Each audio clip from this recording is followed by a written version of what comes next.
Hello my dear listeners, and welcome to the second video of testing Rails apps with RSpec series. Today we are going to discuss two ways of loading sample data for our tests. After all, we need some data to test our model validations, views and features, and in the previous video we entered text directly into our specs. But that's not very convenient, because when dealing with many tests we need some central place to manage data. Before we continue, let me introduce a new model called User really quick. This model is going to have the following columns: name, email and password digest. Password digest will be used later to introduce authentication mechanism with the help of bcrypt. Okay, so now let's make sure that our column has a proper indices.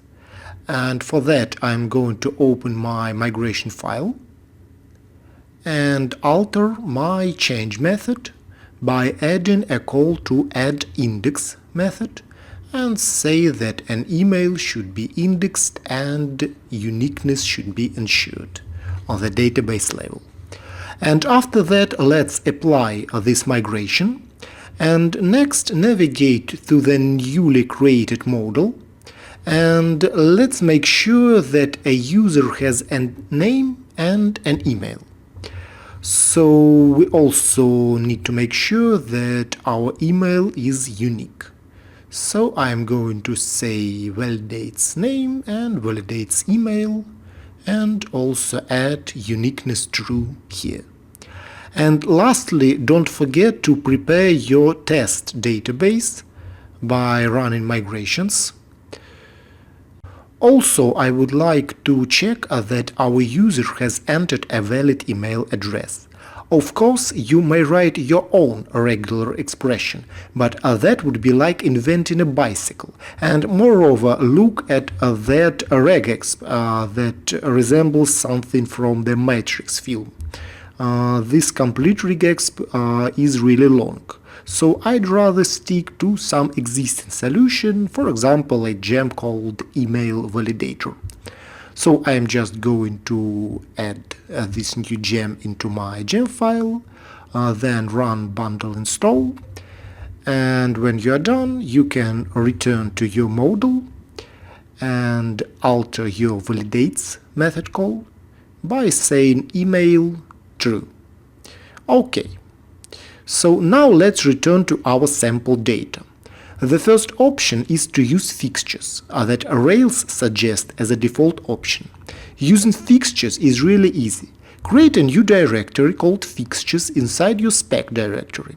So this directory is going to have two files, users and albums. And as you see, those files is going to have YAML extension.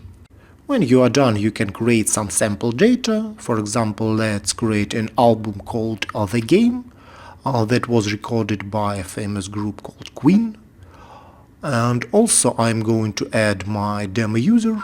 I'm going to call him just John, and he is going to have some sample email address. I'd like to stop here for a while and add yet another gem into our gem file. This gem is called Annotate, and it is really handy to annotate your models, specifically by listing their columns in a convenient way. So I am adding this gem into my development group, and then run bundle install. And when you are done, you can run the following command: bundle exec annotate, and then set position to before. When this command has finished working, you are going to note some differences in some of your files. For example, as you see, we now have schema information in my models and inside my fixtures. Really convenient. Okay, now open your album spec.rb file and add the following line: fixtures, and then pass the name of the fixtures that is going to be albums in this case.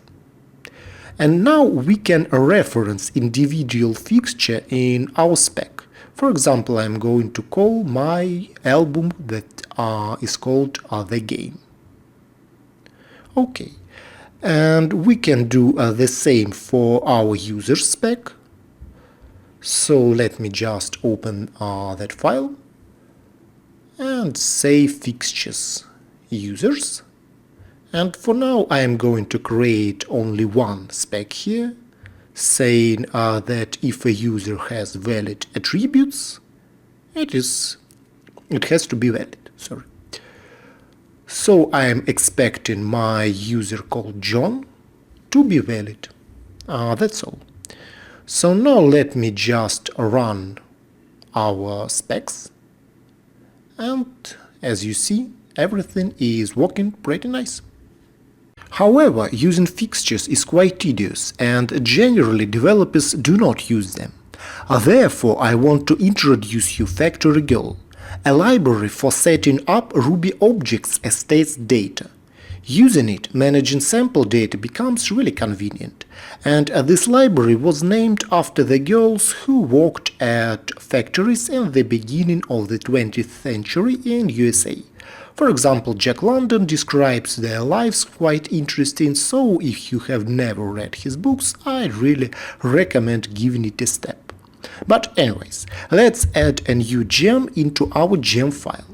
So modify your test group and run bundle install. After that, we need to create a new directory inside spec, and this directory is going to be called support.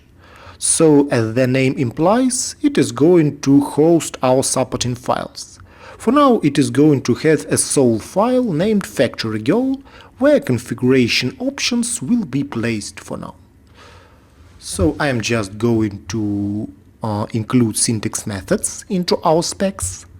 And also we need to make sure that all the files from the support directory are loaded properly. So uncomment this line inside a Rails helper.rb file. And now let's define some sample data for our users. By default, all factories should be placed inside the factories directory. And inside I am going to create a file called users.rb. So this file is going to host our factories for our users. So I am saying factorial.define and then calling a method called factory that accepts a symbol as a name. And also Factorial uses this symbol to guess what class name to employ when creating our sample data. However, we can provide some other class name if it is not equal to the name that you provide here. And inside we are going to say that the column name is equal to John, and the column email is equal to john@gmail.com. But here we have some kind of a problem, because as you remember, we check for the uniqueness of the email, and here it is being set to a static value. And therefore, if we create two sample users in one spec, an error will be returned, and because they have the same email address. And this can be fixed by using a sequence that I'm going to define right here. So this sequence accepts a symbol and a block. And this n variable is going to be changed each time we create a new sequence. And actually we can create our sequence right here inside our factory.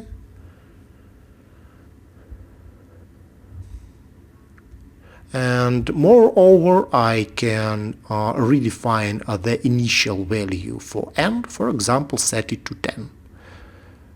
Well, another solution would be to use dependent attributes. So I can say email that accepts a block, and this block will be evaluated, and the email will be dependent on the value of a user's name. However, this would require us to change the name each time we create our factory. So I'd stay away from this approach, And actually in a couple of minutes I'll show you yet another solution to this problem. Okay, so now we can use our newly created factory. I'm going to use our subject and then build. So build is Factorial's method that actually instantiates a new user. It is not going to save our user anywhere, and actually it speeds up our specs, because obviously accessing other database requires some time. And as long as currently we only test our validation rules, not persistence mechanism, saving a user to the database would be an overkill. If you do need to save your data, you can use create instead of build. So now we reference our subject in our specs, and actually let's add some more examples here.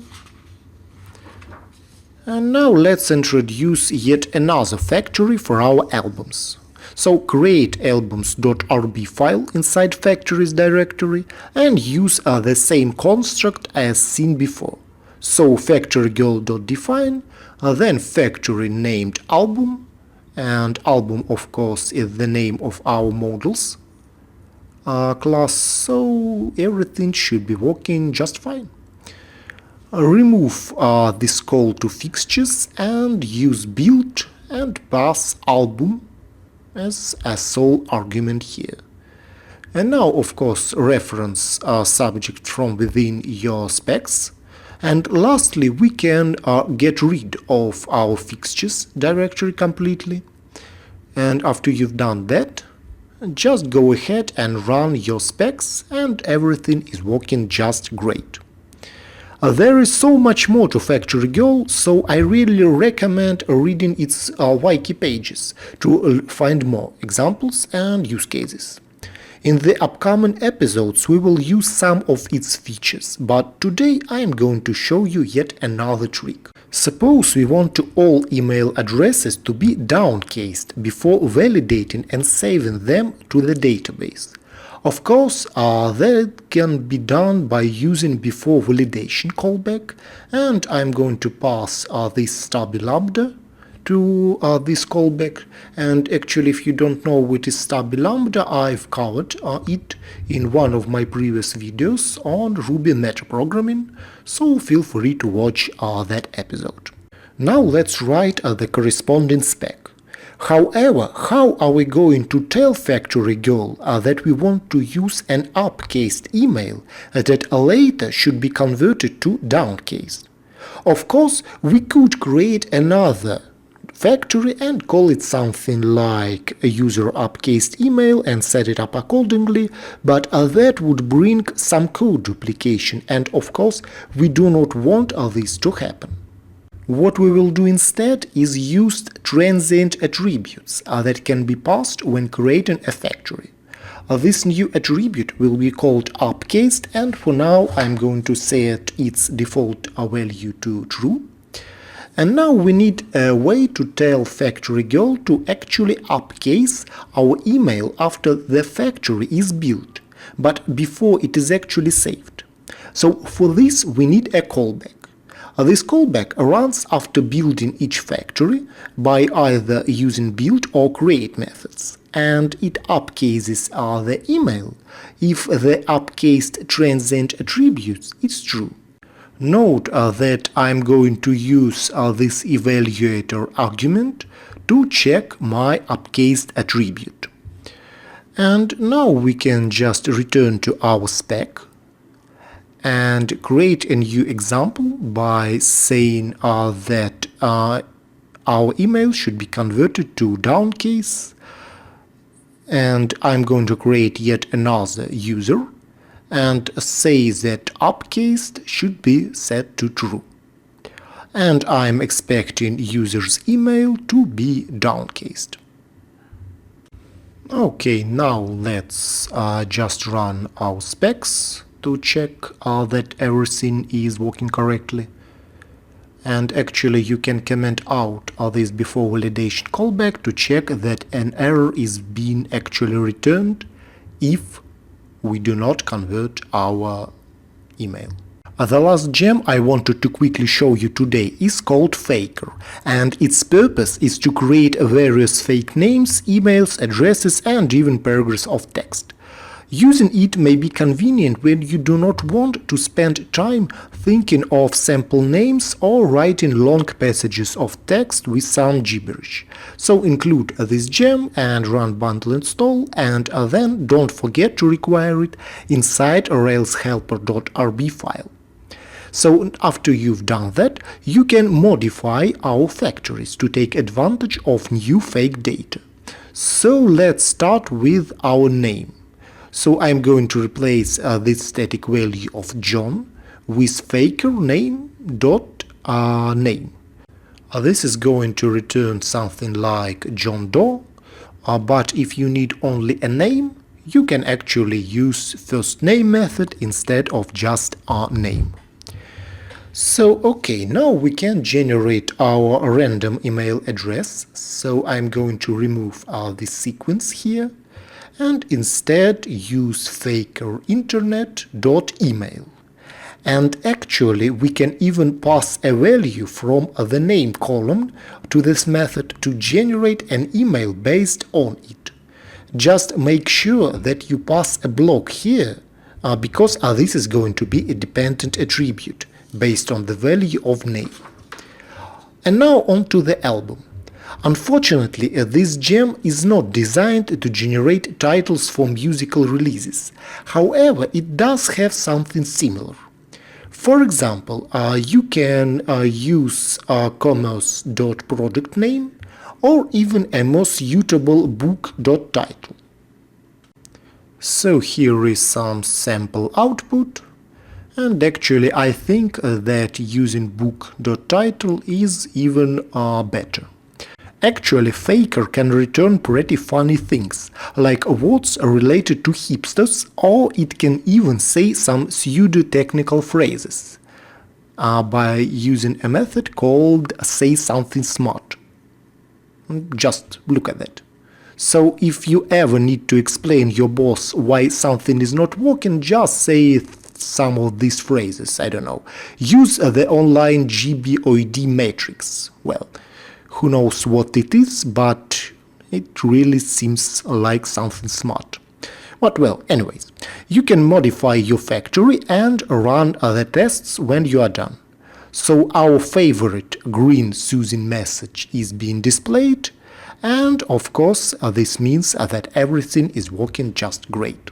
In this video we've done a pretty good job and introduced two new concepts to define sample data, fixtures and factories. On top of that, we've added some more specs and had a look at Annotate and Faker gems that make our life as developers a bit easier.